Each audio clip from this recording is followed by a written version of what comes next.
tardes, días, noches, lo que sea, donde quiera que se encuentren. Estamos en un episodio más de Nemocine. Soy Aaron Rodríguez y tengo el honor de presentarles a un gran cineasta mexicano, Luigi Lupone. Si me permite leer su semblanza. Luigi Lupone nace en la Ciudad de México de padres italianos. Es egresado del Centro Universitario de Estudios Cinematográficos de la UNAM. Se especializa en documental de cine directo en París, en los talleres del antropólogo cineasta Jean Roch. Recibe el Ariel en la categoría cortometraje ópera prima en 1981. Ha sido becario de las fundaciones MacArthur, Rockefeller, Ford y Fonca. Tiene más de 50 documentales como productor, director, camarógrafo y editor. Ha incursionado en los géneros etnográficos, experimental, museográfico, televisivo, reportajes y divulgación científica. Dirigió el primer taller de cine indígena de 1987. Fue director del proyecto piloto para la primera serie documental de investigación histórica de la televisión abierta en México siglo XX.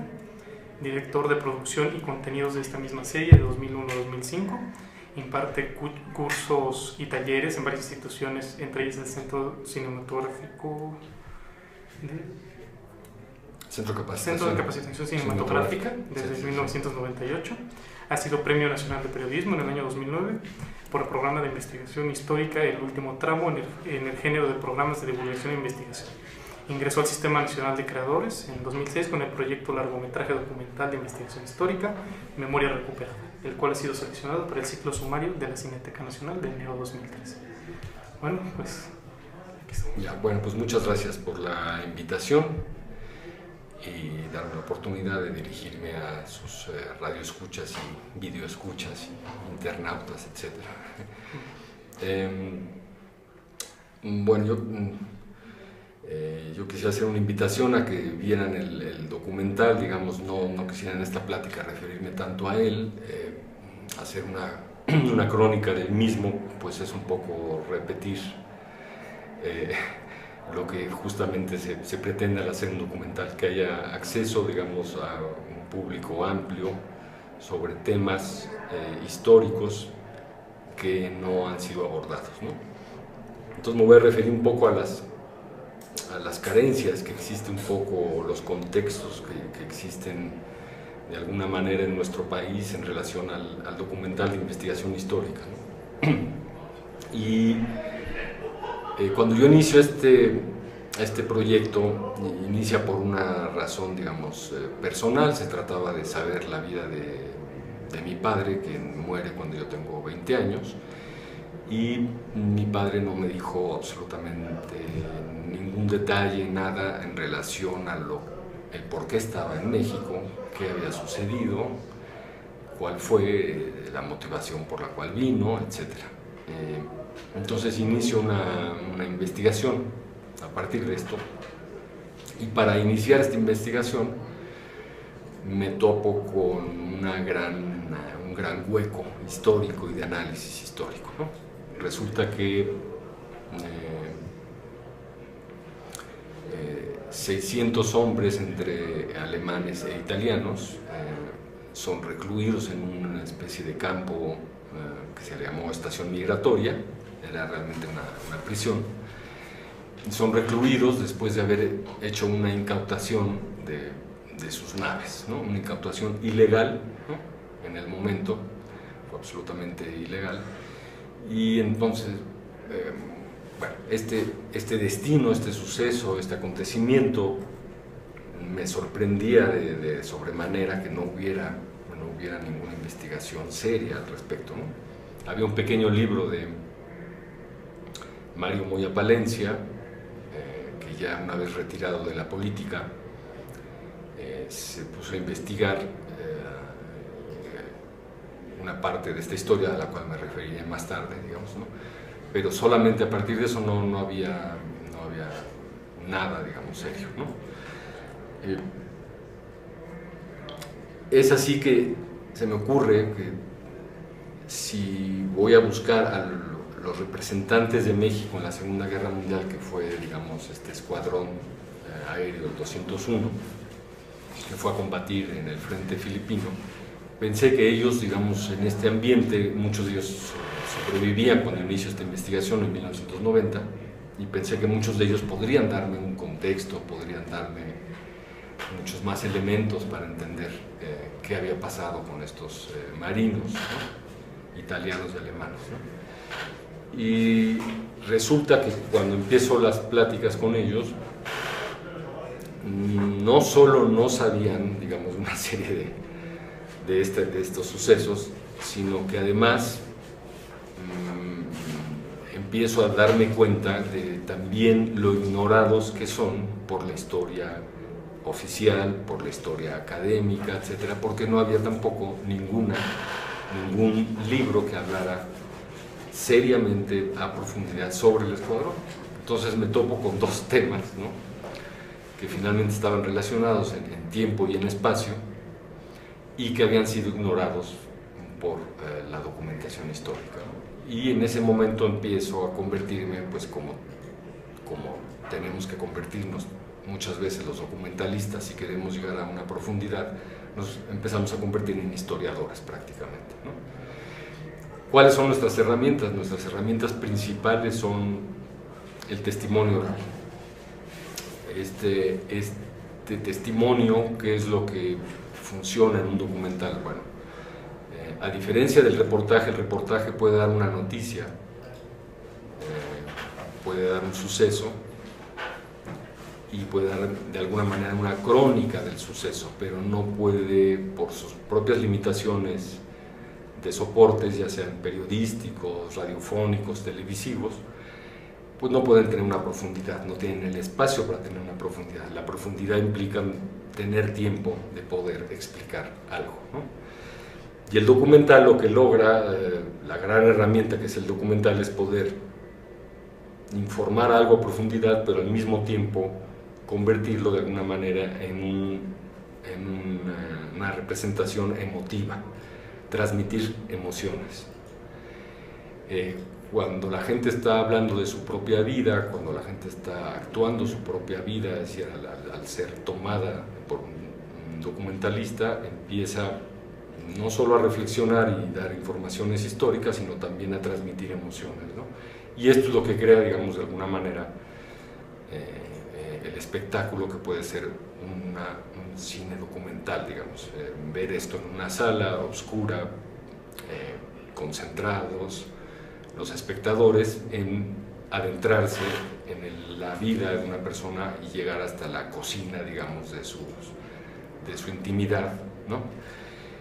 Y bueno, esta es la gran fuerza del documental y la gran contribución que puede hacer el documental, digamos, a la sociedad, ¿no?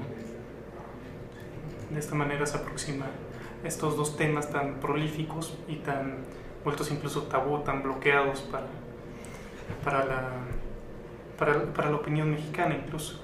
¿Qué es lo que nos demuestra con este documental? ¿Qué mitos puede llegar a derrumbar? Bueno, de alguna manera hay una intención también, digamos, no solo el seguimiento, de consignar el seguimiento de una historia y de consignar los personajes y el tratar de darles emoción al momento que ellos se exponen. También hay una especie de reclamo, ¿no?, de alguna manera en el documental, y este reclamo es un poco que no es explícito, evidentemente, porque si lo hago explícito parecería entonces una propaganda de una opinión personal, digamos, ¿no? Pero bueno, en estos contextos, en este programa, etcétera, se puede hablar de lo que sucede alrededor del documental, ¿no?, o qué me sucede a mí alrededor.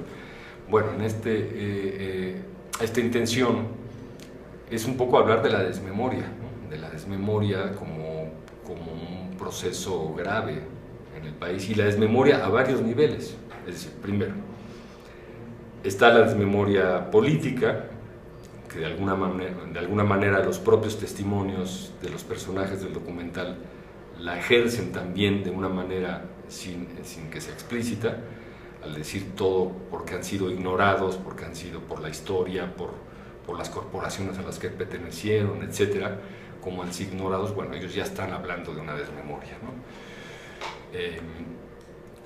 yo al exponer un tema como el de los marinos italianos y alemanes, bueno, de alguna manera ejerzo ya entonces también una crítica a esa desmemoria política, digamos, ¿no? Pero también me refiero a la desmemoria, que esa es la que no es muy comprensible, a la desmemoria de las academias de historia, a la desmemoria de los historiadores. Y es algo que no entiendo. Fui a una conferencia hace unos 2 años, vino un investigador norteamericano que estaba haciendo un análisis de la Segunda Guerra Mundial en México y que había hecho una investigación larga sobre el petróleo, el contexto de México en la Segunda Guerra Mundial y Estados Unidos, y había presentado un libro en relación concretamente a esta parte del petróleo. Bueno, cuando le pregunto de estas naves italianas, que fueron naves petroleras italianas que llegaron a México y que pidieron refugio, se les concedió, y después el gobierno mexicano incautó estas naves y encarceló a sus tripulantes de manera ilegal porque habían pedido refugio y México no estaba en guerra, no había declarado una guerra, digamos, a las potencias del eje, de las cuales los italianos y alemanes pertenecían a esas potencias, sin ser militares, evidentemente, sin ser marinos militares. Bueno, el norteamericano me decía que no sabía nada de esta historia, que había estado en México varios años y que había escuchado algo, pero no había nada sustentado en términos de investigación histórica como para que él hubiera tomado ahí una referencia y haber sacado un poco un hilo para poder coser más la tela y que quedara más completa, ¿no? Y le pregunto, bueno, ¿cuál es el ambiente que él ve en las academias de historia mexicana y a los mexicanos en relación a los sucesos del siglo pasado, el siglo XX, donde todavía hay sobrevivientes, donde todavía el testimonio oral puede ser una herramienta importantísima? Y me dice, pues sí, es una desgracia que suceda que los historiadores no han tenido en cuenta el testimonio oral como una gran herramienta para empezar a sustentar investigaciones. Y por otro lado me dice que están muy atrasados, que todavía siguen en muchísimos análisis de finales del siglo XIX, de principios del siglo XX, y que bueno, que pues, todavía falta para que lleguen a la historia contemporánea. Entonces, en algún escrito que hice, etcétera, pues yo me refería justamente que, bueno, entonces, cuando los historiadores empiecen a darse cuenta en el año 2040 de que habrá que hablar de lo que pasó en la Segunda Guerra Mundial, ya pasados 100 años, tal vez ya sea entonces la fecha en que ya consideren que haya que analizarlo, bueno, no va a haber absolutamente ninguna persona sobreviviente de esos sucesos que pueda dar un testimonio, ¿no? Y que pueda ampliar así la información, ¿no? Entonces me parece realmente, esa es la parte que no entiendo. Yo puedo entender la desmemoria política, la que no puedo entender es la desmemoria, digamos, académica, ese ejercicio de esa desmemoria, digamos, es la que todavía realmente no la entiendo y como mexicano me parece, de alguna manera, si puedo decirlo fuerte, pues me parece vergonzoso, es decir, ahorita sabemos ya prácticamente los botones que usaba la camisa del señor presidente Benito Juárez, de dónde provenían esos botones, a ese nivel de detalle, o sea, se está llegando, digamos, ¿no? Bueno, muy bien, me parece excelente, o sea, sí es importante saber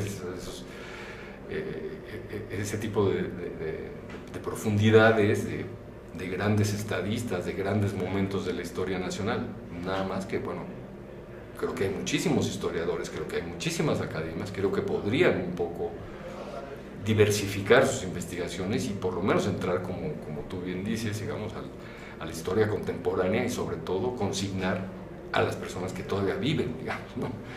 Y entrevistarlos, ¿no? Sí, es que eso incluso yo cuando tomo un libro de historia, sobre todo los oficiales y los que divulga el mismo gobierno, me doy cuenta de que falta mucho desarrollo en esa historia actual, en la historia que todavía podemos acercarnos e incluso sentirnos identificados, o al menos comprender como el peldaño previo a nuestro estado. Por ejemplo, nosotros volteamos a ver a la Revolución Mexicana y honestamente muchos no nos sentimos identificados. Es un movimiento de masas comandado por terratenientes y hacendados que no tiene mucha adecuación a la actualidad. Pero en este caso volteamos a ver la Segunda Guerra Mundial y nos damos cuenta de que el agitado proceso de modernización, la occidentalización del mundo y esa rápida conexión, como incluso llegan a decir en una película mexicana que se hizo sobre el Escuadrón 801, que el mundo se está achicando cada día más. Eso prácticamente, en esos temas no podemos andar, no tenemos materiales. Es como usted dice, vergonzoso, reprochable que haya una sordera institucional respecto de lo que es la Segunda Guerra Mundial. Sí, sí. Bueno, otro tema que me parece importante tocar aquí, ahorita se me está viniendo un poco a la mente, que aprovechando concretamente la audiencia que ustedes tienen, el público que tienen, digamos, referido a las ciencias jurídicas, ¿no? En una de mis clases es muy difícil enseñar, digamos, un documental. El documental, a diferencia de la ficción tiene siglos de tener ciertas leyes, es decir, desde los griegos, la dramaturgia, digamos, clásica, ha creado cajones específicos para poder representar algo. Lo que me refiero es esto, es decir, si uno quiere hacer una comedia, hay leyes para hacer una comedia. Si uno quiere hacer drama, hay leyes para hacer un drama o hacer un melodrama, ¿no? Nadie quiere hacer una comedia sin respetar esas leyes, porque entonces, pues si quiere uno que la gente se ría, pues no puede correr el riesgo que se pongan a llorar si se equivoca de género, de puesta o de no respeto a esas leyes, digamos, a las que obedece y que han sido, digamos, actualizadas, lo que quiera, pero en el sustento sigue siendo el mismo, digamos, ¿no? Eso es por el lado de la ficción. En el lado del documental es muy difícil enseñar documental, porque el documental es el género que siempre ha ido adelante en términos de innovación. Lo que quiero decir es que el documental nace al mismo tiempo que nace el cine, ¿no? Ese es ontológicamente, el documental está ya en el momento en el que el dispositivo que se llama cine, cinematógrafo, nace. ¿Qué es lo primero que se registra? Son escenas de la realidad, ¿no? A partir de esta escena de la realidad surgen creadores que la realidad empiezan a utilizar el dispositivo cinematográfico como un elemento para entrar en la ficción, y ahí es donde viene Méliès y en donde empiezan, digamos, a crearse la fantasía a través de los trucos, ¿no? Que permitían el engaño de la visión y el engaño de la velocidad y el espacio que significa el cine, ¿no? Bueno, pero el documental siempre ha ido adelante y siempre está innovando, entonces es muy difícil encajonarlo, es muy difícil decir, para hacer un buen documental hay que hacer esto y esto y esto y esto, ¿no? Bueno, entonces, en algún momento intenté con los alumnos que tenía que dar el taller de documental, crear el espacio de enseñanza como si fuera una corte. Es decir, ¿qué sucede? En una corte sucede que hay un ministerio público o un fiscal que tiene que presentar pruebas de algo en relación a un suceso, ¿no? En relación a un acontecimiento. Hay un culpable o un presunto culpable o un presunto inocente o presunto, en fin, como sea la figura, que para efectos del documental ese es nuestro objetivo, digamos, ¿no? Tenemos que crear un tema. ¿Cuál es el objetivo? En ese sentido, ese momento se convierte en esa persona, digamos, y esa persona va a tener una defensa, va a tener sus justificaciones, va a tener sus atajos, sus contextos, sus necesidades de explicar por qué hizo o no hizo lo que hizo, lo que la gente cree que hizo o lo que no se hizo, ¿no? Bueno, y entonces el documentalista tiene que iniciar una investigación en relación a presentar estos hechos, digamos, a presentar los hechos y darles una profundidad, ¿no? Y va a estar siempre confrontado por su propia subjetividad y va a haber un jurado que finalmente va a ser el espectador, ¿no? Entonces, y me parecía que era un ejercicio interesante, digamos, ¿no? No lo pude llevar a cabo completamente, se necesita, digamos, un rigor en términos de cómo se presenta y cómo armar las analogías en relación a cómo se establece un juicio. Pero para efectos, digamos, de una cierta metáfora de la enseñanza, me parece muy ilustrativo lo que sucede en una sala de juicios, digamos, ¿no? Es justamente, tenemos el juicio de la historia, por ejemplo, que se habla mucho. ¿Cuál es el juicio de la historia? ¿Quién lo hace el juicio de la historia? ¿Lo hacen los historiadores? ¿Lo hace la sociedad civil al dar su opinión? Cuando Díaz Ordaz dice, pongo toda mi integridad y todo mi peso y defiendo lo que hice el 2 de octubre de 1968 y lo dejo al juicio de la historia, etc. Bueno, pues, ¿cuál es el juicio de la historia con personas como Díaz Ordaz, ¿no? Entonces a eso me refiero un poco, de ese poder que tiene el hecho de mostrar algo, analizarlo, investigarlo a profundidad y hacerlo público, digamos, ¿no? Como ahora, bueno, en fin, sí, sería básicamente. Sí, sería presentar un material, pero para que este sea recibido por la sociedad y que se difunda mediante un análisis, no que únicamente se limite a los eruditos o a los archivos nacionales. Exacto, sí. Ahora, aquí entra un asunto interesante en esto del análisis. Hace un momento me comentabas, antes de la entrevista, de la objetividad con la que se ve el documental. La objetividad es un asunto en términos de la representación visual de algo, es decir, de elaborar un documento, un reportaje, un documental, etc. La objetividad no existe. Es decir, en términos de una representación artística, de una representación visual, hay siempre un autor atrás, hay una mirada que escudriña, digamos, y que ve. Por ejemplo, esta pequeña escena, digamos, en la cual estamos en este momento, en este lugar, en esta habitación, si uno quisiera hacer un documental de esta situación y quisiera ser objetivo, nos podríamos pasar toda la vida editando, primero grabando esta situación, es decir, poniendo una cámara aquí. O sea, imagínense toda la cantidad de ángulos posibles que puede haber en un lugar así. Bueno, podríamos pasar 20 años para cubrir todos los ángulos posibles. Bueno, y después, ¿cómo lo editamos, no? ¿Cómo editamos este momento en que vi esto, este momento, aquí, acá, desde acá, en fin, bueno, ¿cómo lo editamos? También podríamos pasarnos el resto de nuestra vida también editándolo, para crear un documento que sea absolutamente objetivo, ¿no?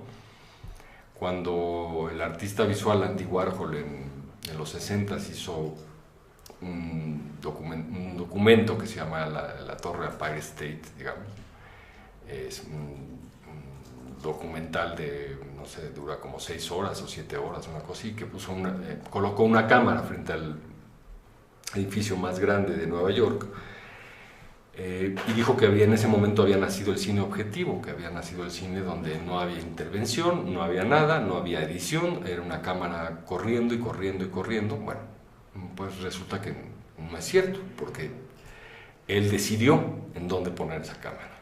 Él decidió a qué altura poner el tripié de la cámara, él decidió en qué ángulo fotografiar. Esas decisiones, esas 3, 4 o 5 decisiones, crean ya una subjetividad, es la subjetividad del artista, ¿no?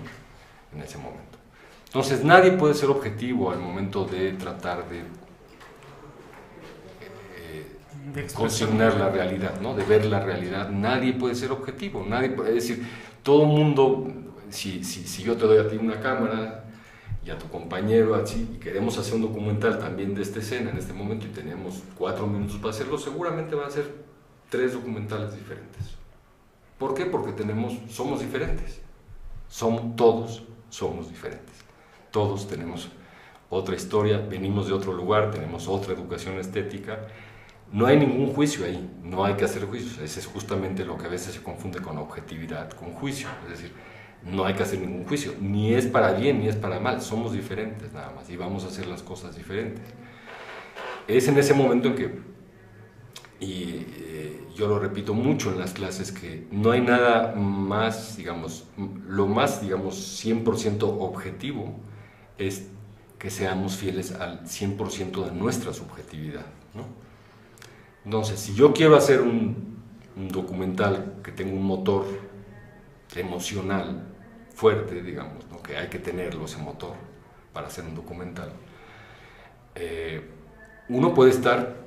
Hay 3 razones por las que yo hago documentales, por ejemplo, básicamente, y ahí tal vez con esto se entienda un poco más lo que quiero decir. Hago documentales porque me interesa mucho algo y no sé de algo, de una parte del mundo, por eso también he hecho documentales de investigación científica, porque no sé algo de un proceso de la física de partículas o de un proceso biológico o del calentamiento global, etcétera. Quisiera saber más, ¿va? He hecho documentales para profundizar sobre esto. Eso es porque me interesa, porque tengo curiosidad. El segundo es porque me gusta algo, porque disfruto algo, porque me gusta el seguimiento de un personaje que está boxeando o que está tocando música, etcétera. Bueno, me gusta esa situación, me gusta poder acompañar a alguien en esa situación, son las que me gustan. Y la tercera razón es porque odio algo, porque tengo una opinión en contra de algo, de un suceso histórico, de una cosa. Y esas son las 3 motivaciones principales. Entonces, a partir de esas 3, mi subjetividad empieza a funcionar. Es decir, si estoy frente a un personaje odioso, que yo opino que es odioso, etc., sí lo voy a reflejar en el documental y sí voy a hacer una edición que refleje esa parte, ¿no? Y aquí cabe mucho una anécdota. Por ejemplo, yo tuve una educación religiosa muy represora, etcétera, y bueno, uno de mis primeros documentales lo quise hacer en relación a cobrar factura, digamos, a la Iglesia Católica Apostólica Romana, digamos, ¿no? Y consigné la vida de un sacerdote y su relación con el dinero. Ahorita un tema tan en boga, digamos. La sucesión papal. Exacto. Entonces, a una película en la que yo profundamente odiaba esto, era muy crítico, etcétera, pero bueno, me salió el tiro por la culata, digamos. Es decir, logré acotar el mensaje de alguna manera que para los efectos de la gente que también odia a la Iglesia Católica y su relación con el dinero, ¿no? A la institución católica. No estoy hablando de la fe, no estoy hablando del cuestionamiento sobre la existencia de Dios, ¿no? Estoy hablando de la institución católica, apostólica romana, digamos, en base a una iglesia que es la que profesa el 90% de los mexicanos, digamos, ¿no? Bueno, de esa institución me estoy refiriendo. Y de un personaje que es funcionario de esa institución, como era un sacerdote, ¿no? Bueno, resulta que para los que odian eso, el documental era excelente y lo aplaudían. Pero también me atreví a pasarlo en un público muy católico, muy devoto, etc. Y resulta que para ellos las actividades del sacerdote y todo lo que yo había puesto ahí, por primera vez se veían, por primera vez se explicaban, por primera vez se veía la importancia del sacerdote y su manejo del dinero para un bien común, como sería la preservación de la pequeña capilla que tiene, etcétera, etcétera, etcétera. Bueno, ya hasta me querían contratar para hacer otros documentales sobre la iglesia, digamos, ¿no? Entonces para mí esa fue una gran lección, digamos, ¿no? Yo, aún con mi propia subjetividad, por lo tanto objetividad, de decir, yo quería que se mostrara esta monstruosidad que implica estos mecanismos de esta institución, aún así tuvo, digamos, una apreciación por ambos bandos, digamos, ¿no? términos correctos, digamos, ¿no? Entonces el propósito de su documental es acercar su visión hacia los públicos distintos, hacia las facciones de personas que quieren apreciarlo, para, digamos, comprender un nuevo conocimiento, para develar la verdad tras un hecho, que en este caso, tras dos hechos, que serían en este caso el campo de prisioneros extranjeros durante la Segunda Guerra Mundial y la participación de los escuadrones. Bueno, a ver, aquí hay dos nociones interesantes que tú mencionas, hechos y verdad. Creo que son diferentes, es decir, en el sentido de, yo lo que le puedo concretar es hacer una cronología de hechos y sucesos. La verdad en términos de por qué fueron, por qué se realizaron esos sucesos, etcétera, etcétera, esa es una parte que siempre se mantiene, pues siempre muy, digamos, amerita otra investigación. Es decir, para llegar al fondo de por qué el gobierno mexicano incauta unos barcos cuando habían solicitado refugio, ¿por qué se los quita? ¿No? Si habían solicitado un refugio legal y México era parte de un país neutral, ¿por qué les quita los barcos? Bueno, yo puedo decir cuál creo que puede hacer, pero no tengo ninguna documentación para mostrarlo, y creo que tampoco el gobierno hizo ningún documento que dijera la verdadera intención de esto era decomisar los barcos porque México acababa de expropiar el petróleo que tenía y Estados Unidos acababa de entrar en la guerra y era un buen cliente y había que mandar petróleo, y qué mejor con 9 flamantes buquetanques italianos que podían invadir ese petróleo. Bueno, yo eso lo puedo decir entre líneas. Lo puedo decir aquí, ¿no? Como comentario, que creo que esa es lo que sucedió. No lo puedo poner en el documental como tal, no puedo hacer una mención así. Puedo nada más insinuar ciertas cosas como insinué con ciertos comentarios, pero no tengo ningún elemento para demostrarlo, digamos, ¿no? Pero bueno, sabemos que todo el ejercicio de la política de grandes sucesos, siempre las verdades como tal, en términos de poderlas demostrar como si estuviéramos en un juicio, pues bueno, no siempre afloran, no siempre existen, ¿no? No se dejan rastro de estas cosas, ¿no? Sí, estas pues usualmente, como usted dice, provienen completamente de las personas. Si ¿gusta agregar algo? Pues, bueno, entonces es digamos, el interés, en este caso de Memoria Recuperada, es este interés de narrar los hechos, que el espectador saque su propia conclusión. No podemos hacer documentales para revelar la verdad absoluta. Para revelar la verdad. Y además tampoco podemos hacer documentales que pretendan, digamos, saber a qué espectador nos dirigimos. Es decir, ¿no? Hay muchos tipos de espectador, no podemos hacer concesiones de decir, no, es que el espectador va a pensar esto o va a pensar lo otro. En ese sentido, a diferencia de lo que sucede en una sala de audiencias, de un juicio, digamos, ¿no? Está el jurado que sí va a tomar una determinación. Bueno, a eso me refiero, digamos. Cada quien pone sus partes, se narran los hechos, etcétera, y por eso se parece tanto el cine documental a lo que sería una sala de audiencias, porque el jurado decide, y el jurado es el propio espectador, y hay muchos tipos de jurado, ¿no? Si los espectadores se pusieran de acuerdo, hicieran una votación, dirían, bueno, pues es buena película, pero eso no sucede en el cine, digamos. Sería bueno que siempre sucediera, ¿no? Que uno saliera de la película y diera su votación ahí, y eso entraría en una especie de historiografía del espectador nacional. Eso sería increíble que sucediera. Bueno, no creo que se vaya a dar esto, pero es un mecanismo muy sencillo, un papelito donde uno pone ahí me gustó, no me gustó, un comentario, etc. Y eso crearía un conocimiento de quién es el público que va a ver las cosas y qué sucede, ¿no? Bueno, por el momento no se puede hacer a un espectador específico, no podemos hacer concesiones. Lo que sí no podemos es poner en entredicho, comprometer nuestra propia subjetividad, lo que creemos, ¿no?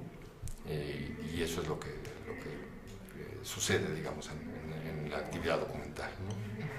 Pero en este caso, ¿no cree usted que se torna algo complicado hacer esta distinción entre percepción subjetiva y hechos? ¿No sería incluso jugar con una línea muy frágil, capaz de romperse?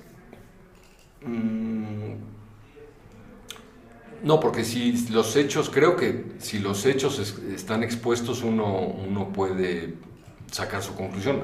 En ese sentido, yo te preguntaría cuál es la opinión, digamos, tuya en relación a haber sido espectador, digamos, del documental, y cómo ves esa línea, cómo sucede, cómo te sucedió a ti, digamos.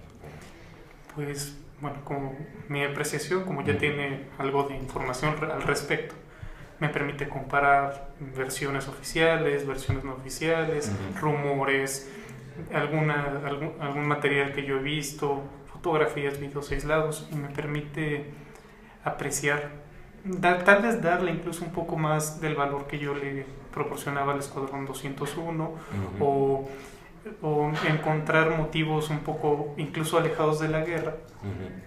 Bueno, mucho más que nada de la conflagración en sí, de los peligros de sabotaje, de los campos de prisioneros que hubieron aquí en México. Pero ese es en mi caso, porque yo ya tengo algo de información al respecto. Yo considero que es un excelente film, porque nos da, como usted menciona, esos hechos, esa exposición adecuada, no impresa por una idea que deba de prevalecer sobre el material que encuentro. Ya. Bueno, en tu caso sí, evidentemente no es un espectador común, digamos, ¿no? Es un espectador interesado, ya tenía información previa y quería seguir, digamos, ahondando en esta explicación.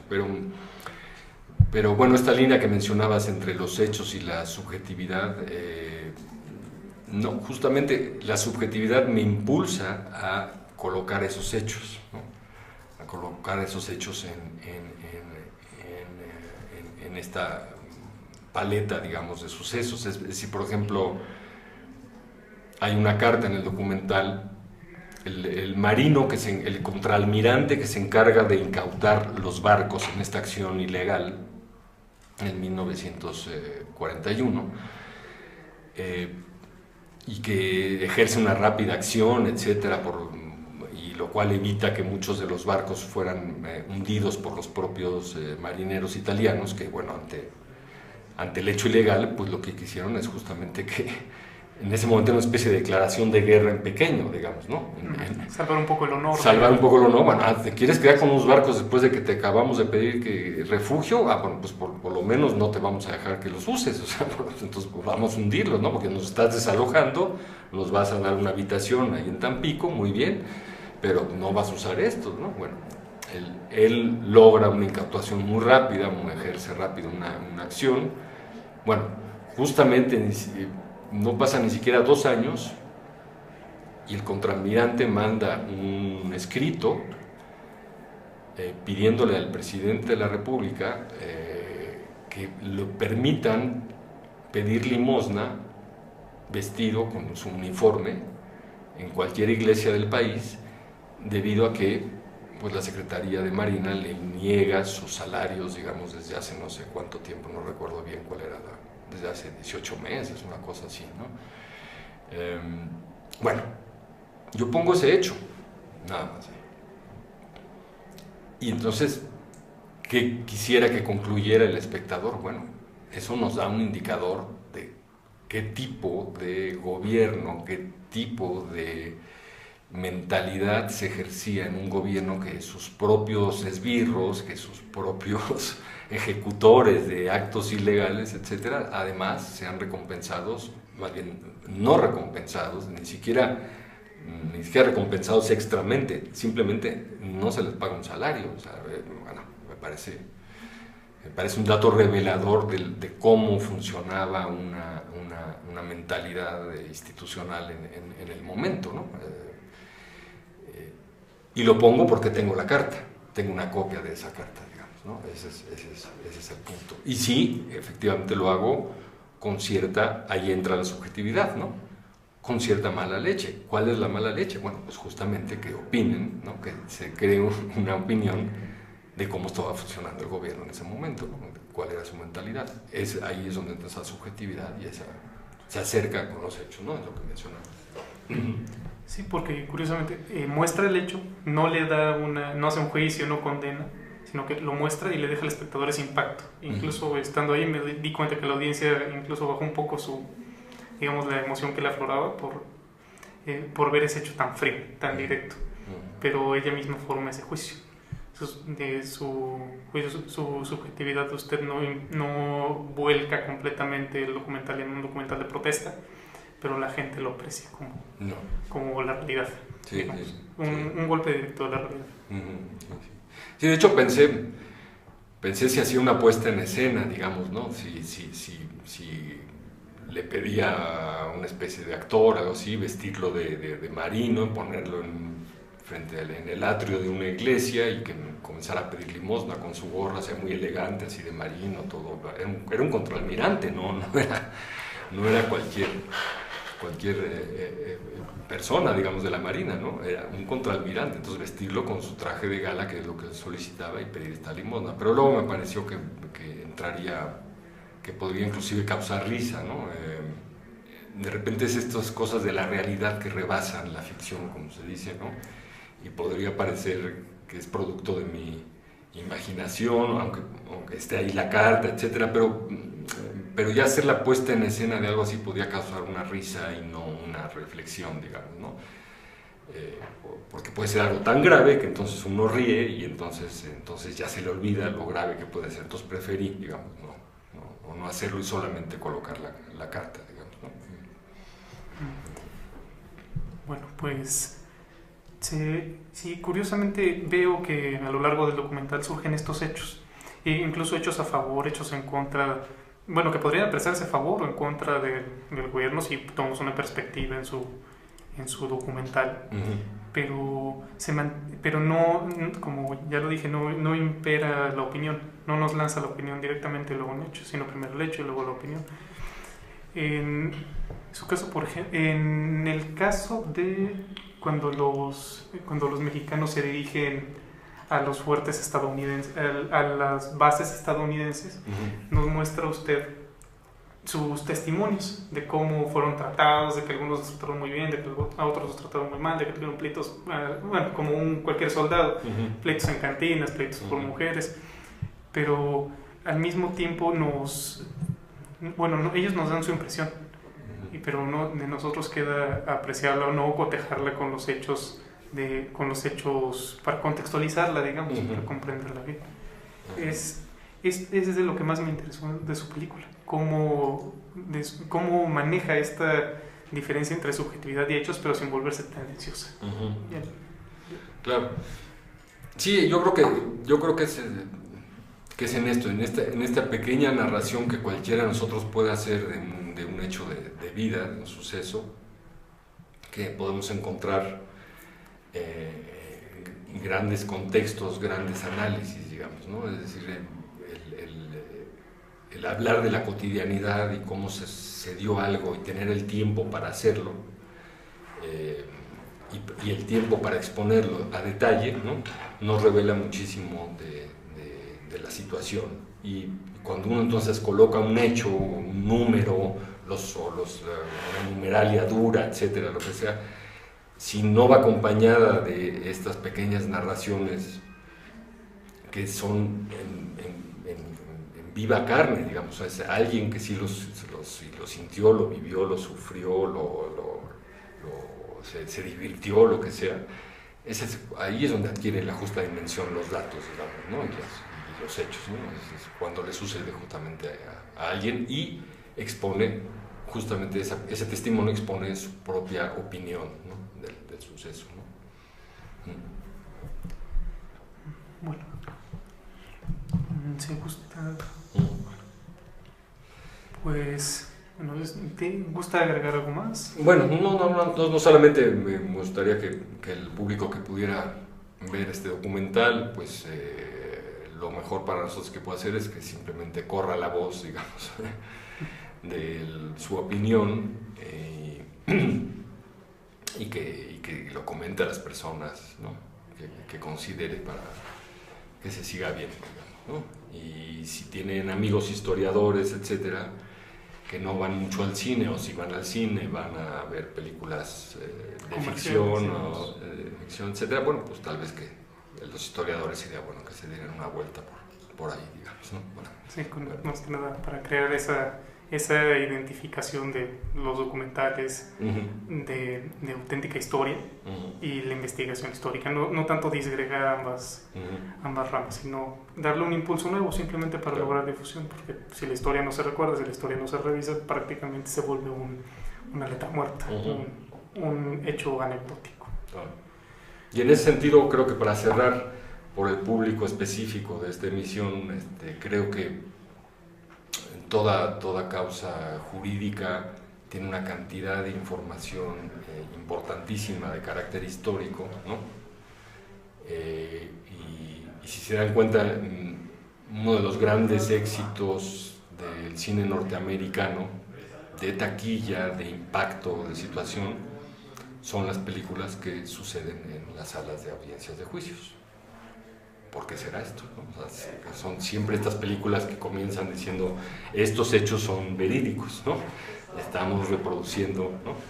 Y cuántas de estas son miles, son cientos de miles de películas norteamericanas que son las que imperan, digamos, ya como parte del imperio de imposición cinematográfica mundial, que terminan en una sala de juicio como elemento dramático y de gran audiencia, ¿no? De gran impacto, ¿no? Siempre el juicio termina siendo un gran drama, digamos, ¿no? O un gran melodrama, depende cuál sea el juicio. Bueno, lo que quisiera es como una invitación a que hay una cantidad de historias que están dormidas, digamos, en esos procesos que con una buena investigación histórica documental, no estoy hablando que se haga una ficción, porque en la ficción ya se intenta otro tipo sino hacer buenos documentales de muchísimas historias de injusticia, de justicia media, de posibilidad de justicia, etc., ¿no? Entonces, bueno, creo que tienen en las manos un gran archivo y creo que el género documental podría ayudar muchísimo en este sentido, ¿no? Bueno, pues agradecemos mucho la presencia de nuestro invitado, Luigi, o como él dice, como sí tiene traducción, Luis Lupone, y los invitamos a revisar las páginas del proyecto, gradocero.com, o encontrarnos en Facebook, Twitter, ya saben, donde pueden encontrar todos los podcasts de la familia Proyecto Grado Cero. Buenas tardes. Gracias.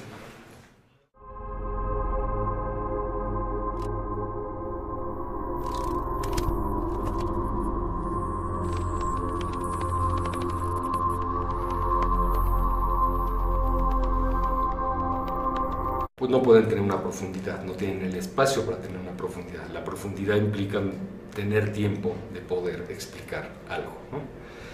Y el documental lo que logra, la gran herramienta que es el documental, es poder informar algo a profundidad, pero al mismo tiempo convertirlo de alguna manera en una representación emotiva, transmitir emociones.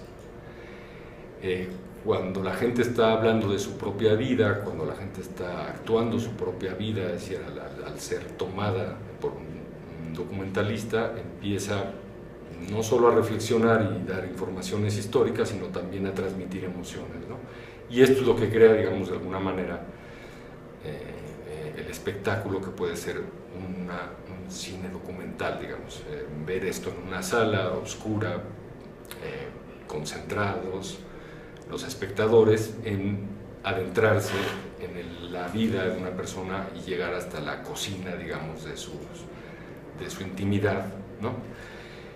Y bueno, esta es la gran fuerza del documental y la gran contribución que puede hacer el documental, digamos, a la sociedad, ¿no? De esta manera se aproxima estos dos temas tan prolíficos y tan vueltos incluso tabú, tan bloqueados para la opinión mexicana incluso. ¿Qué es lo que nos demuestra con este documental? ¿Qué mitos puede llegar a derrumbar? Bueno, de alguna manera hay una intención. Cursos y talleres en varias instituciones, entre ellas el Centro Cinematográfico Centro de Capacitación Cinematográfica desde 1998. Ha sido Premio Nacional de Periodismo en el año 2009 por el programa de investigación histórica El Último Tramo en el género de programas de divulgación e investigación. Ingresó al Sistema Nacional de Creadores en 2006 con el proyecto largometraje documental de investigación histórica Memoria Recuperada, el cual ha sido seleccionado para el ciclo sumario de la Cineteca Nacional de enero 2013. Bueno, pues aquí estamos. Ya, bueno, pues muchas gracias por la invitación y darme la oportunidad de dirigirme a sus radioescuchas y videoescuchas y internautas, etc. Bueno, yo quisiera hacer una invitación a que vieran el documental, digamos, no quisiera en esta plática referirme tanto a él, hacer una crónica del mismo, pues es un poco repetir lo que justamente se pretende al hacer un documental, que haya acceso, digamos, a un público amplio sobre temas históricos que no han sido abordados, ¿no? Entonces me voy a referir un poco a las carencias que existen, un poco los contextos que existen de alguna manera en nuestro país en relación al documental de investigación histórica, ¿no? Y cuando yo inicio este proyecto, inicia por una razón, digamos, personal. Se trataba de saber la vida de mi padre, quien muere cuando yo tengo 20 años, y mi padre no me dijo absolutamente ningún detalle.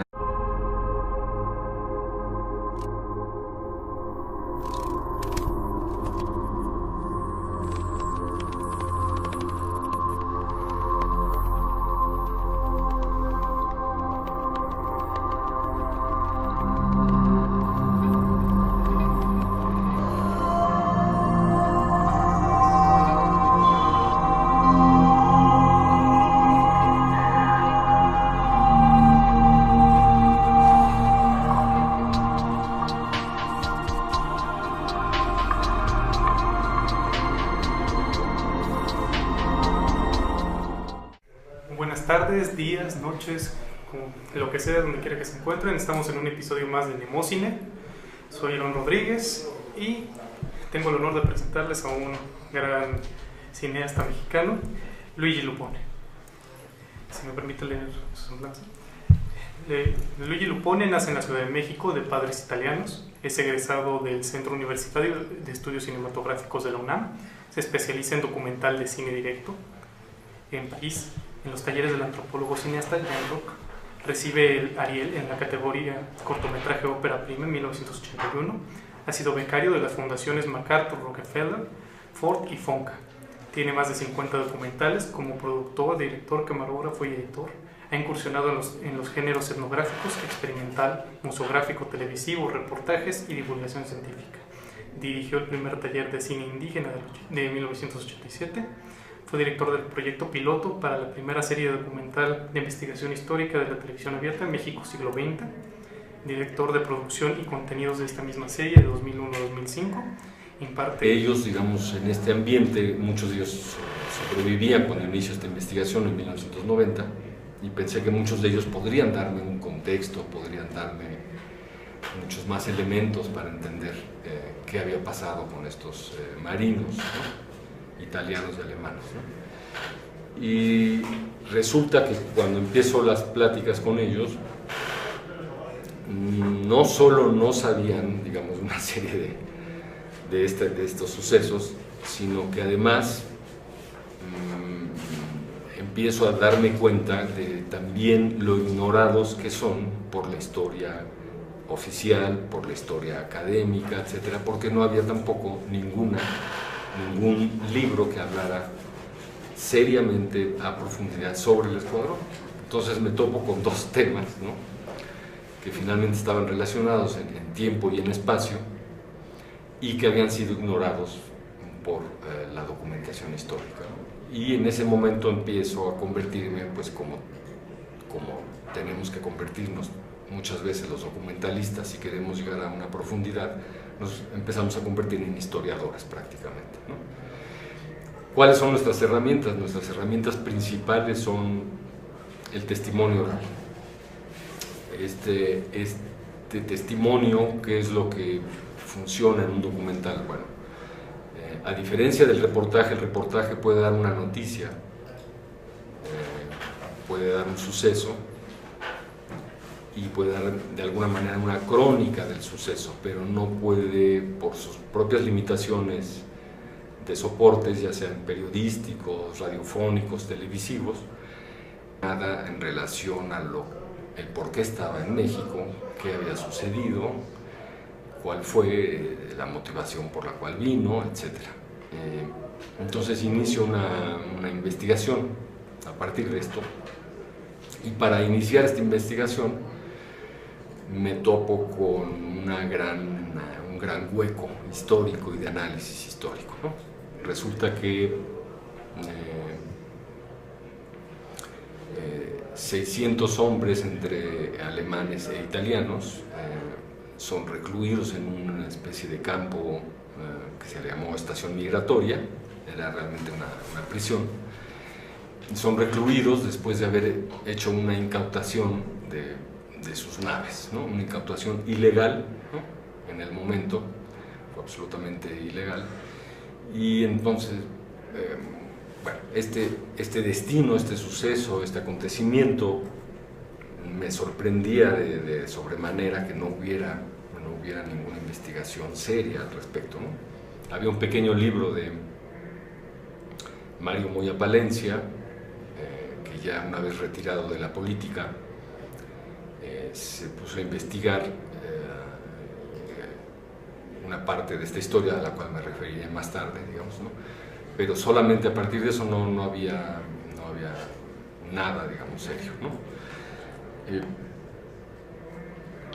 Es así que se me ocurre que si voy a buscar a los representantes de México en la Segunda Guerra Mundial, que fue, digamos, este escuadrón aéreo 201, que fue a combatir en el frente filipino, pensé que